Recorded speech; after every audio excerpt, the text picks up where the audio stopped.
うわ、マジかよ。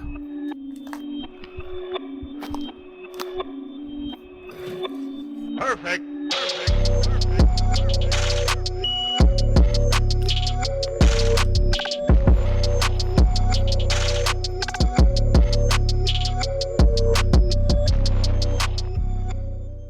どうもこんにちは、じゃがいもです。今日はまず僕の家の玄関先からお届けしてます。今日はまさに僕は冒険に行きます。行き先はですね、山奥にある廃墟になった集落です。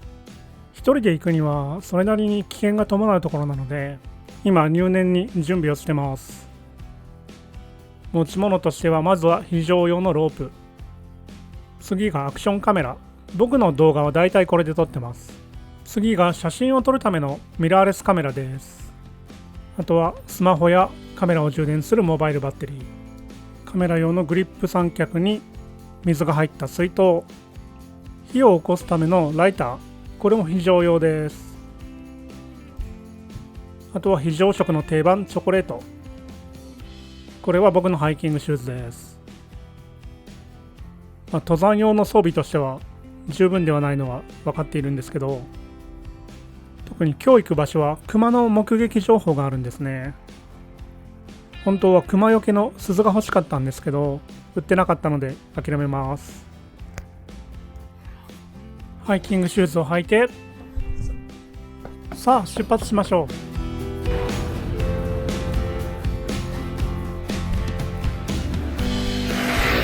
今日行く場所は埼玉県飯能市にある白岩集落というところです。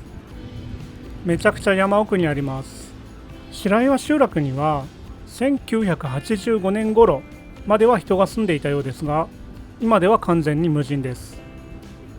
白岩集落にいつから人が住んでいたかはいろんな説があります。落ち武者が住み着いたなんて話もあるんですね。落ち武者っていうのはすっごい簡単に言えば戦争に負けた侍のことです。今からだいたい900年ぐらい前に平家と呼ばれる一族がいました。彼らはすごい権力を持っていて、日本の政治を好き勝手にやっていたんですね。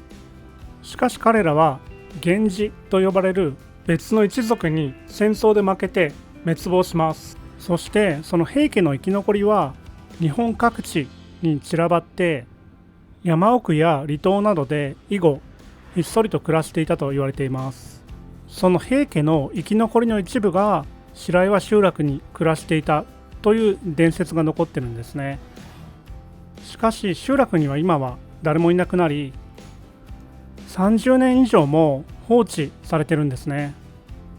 今では完全に荒れ果てていて、野生動物がうろうろしていたりとか、幽霊が出るなんて話もあります。僕は幽霊とかは信じないタイプなのでそこには触れません。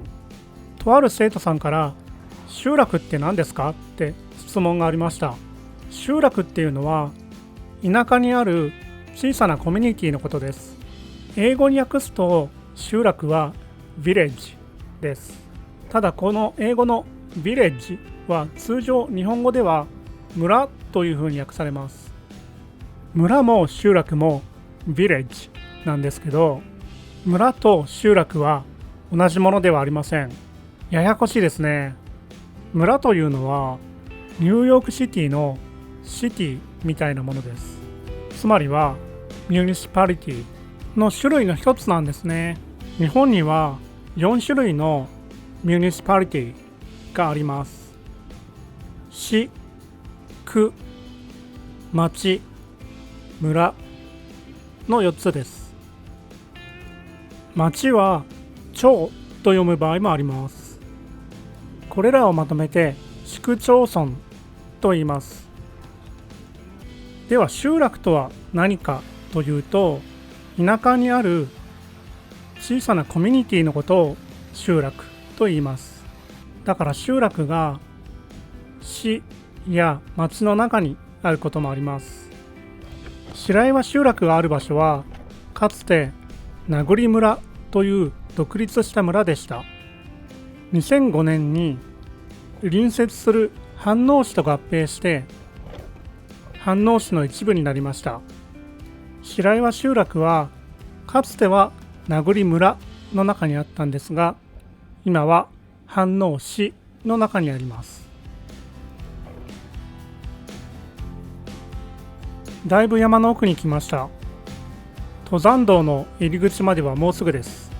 至る所に落石注意の看板があるんですよね。もし右側の崖から石が落ちてきて当たったら確実に死ぬと思います。道路も全くメンテナンスされていないのですごいデコボコしています。スクーターで走るのは怖いですね。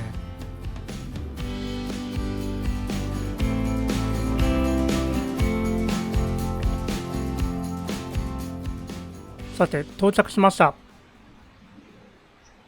ここが登山道の入り口です。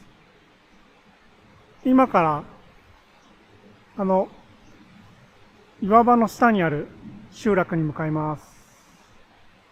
それでは行きましょう。さて今日は3月の13日。僕がこの時期を選んだのには訳があります。一つはこの時期はまだ熊が冬眠していること。もう一つはこの時期はまだスズメバチがいないことです。日本にはオオスズメバチという世界最大のスズメバチがいます。オオスズメバチはとても攻撃的で、なおかつ強力な毒を持っています。空き家に巣を作ることが多いので、廃墟を見物するときは注意が必要です。白岩集落の近くにはかつて鉱山がありました。その鉱山も2015年に廃鉱になり、今は無人です。鉱山から石を運ぶトロッコがこのレールの上を走っていたみたいですね。その鉱山で掘っていたのがこちらの白い石です。これは石灰石ですね。石灰石は通常海の底に溜まったプランクトンの死骸が固まってできるので、ここも昔は海の底だったってことですかね。だいぶ登り道が急になってきました。石灰石が道を覆っていてかなり歩きにくいです。これが白岩集落に行くための唯一の道です。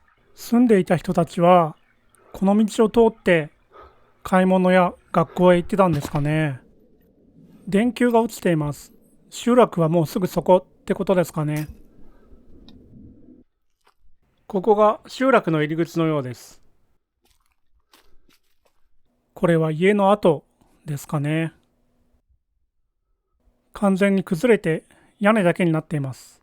白岩集落にはかつて20軒ぐらい家があって、先ほども言った通り、ここには1985年頃までは人が住んでいたそうです。でもその頃はもう日本は文明的にも経済的にもかなり発展していたので、その時代にこんな道路もない山奥に人が住んでいたっていうのはちょっと信じがたいですね。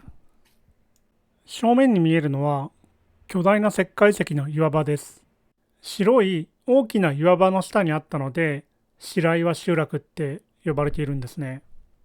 もっと岩に近づきたかったんですけど、落石の跡があって怖くて行けませんね。日陰にはまだ結構雪が残ってます。雪の上には何か動物の足跡がありますね。これは鹿かイノシシですかね。この先に家が見えるので行ってみましょう。じゃあまずはこの家から見てみましょう。外観は綺麗そうですが、中はどうなっているんでしょうか。タヌキだ。タヌキだ。家の中にはタヌキがいました。こういう風に野生動物と遭遇するとは思わなかったですね。いやー、家の中めちゃくちゃですね、これ。うわ、なんじゃこりゃ。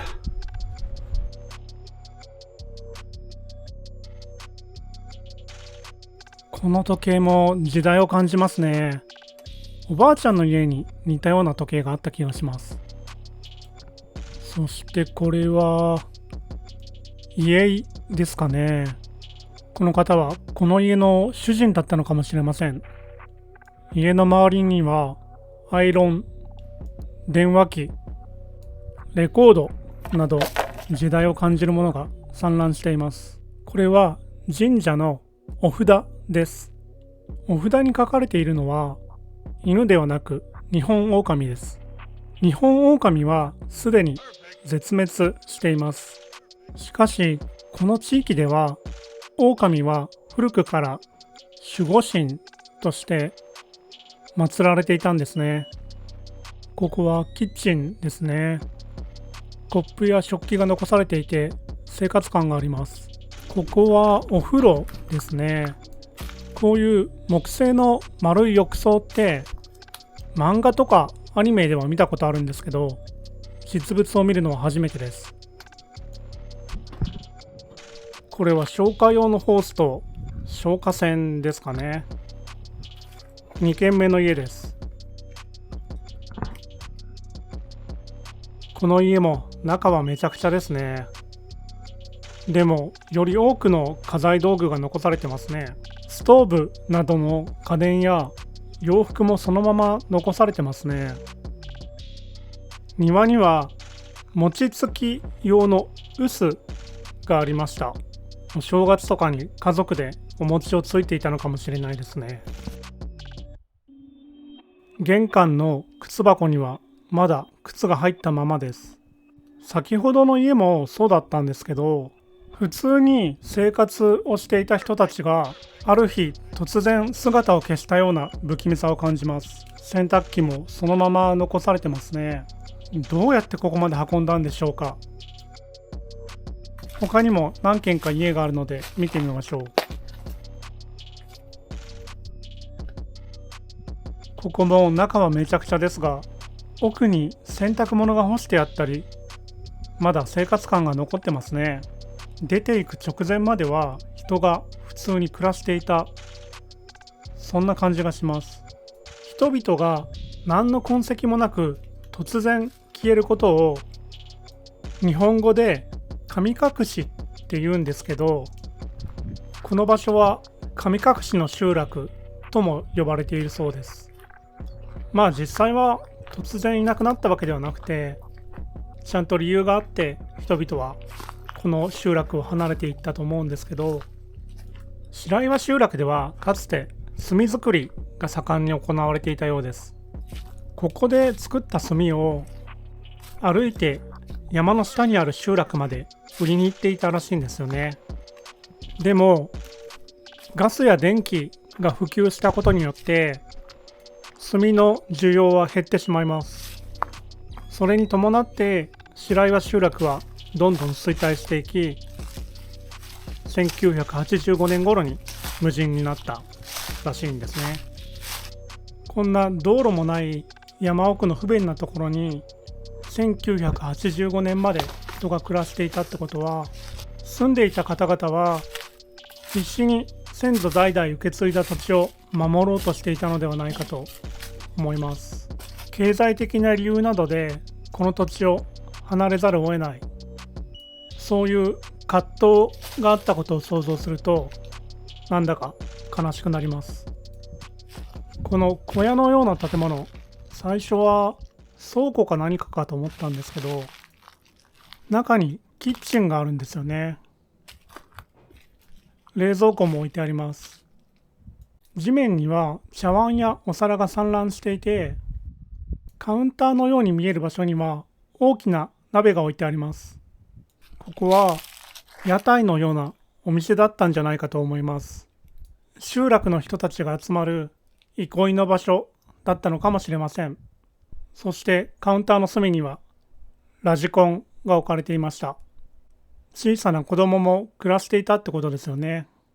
当時子供だった人は今もどこかで生きているでしょうから、もし会えたら当時の白岩集落の様子を聞いてみたいですね。では今回の白岩集落を巡る動画、ここで終わりにしたいと思います。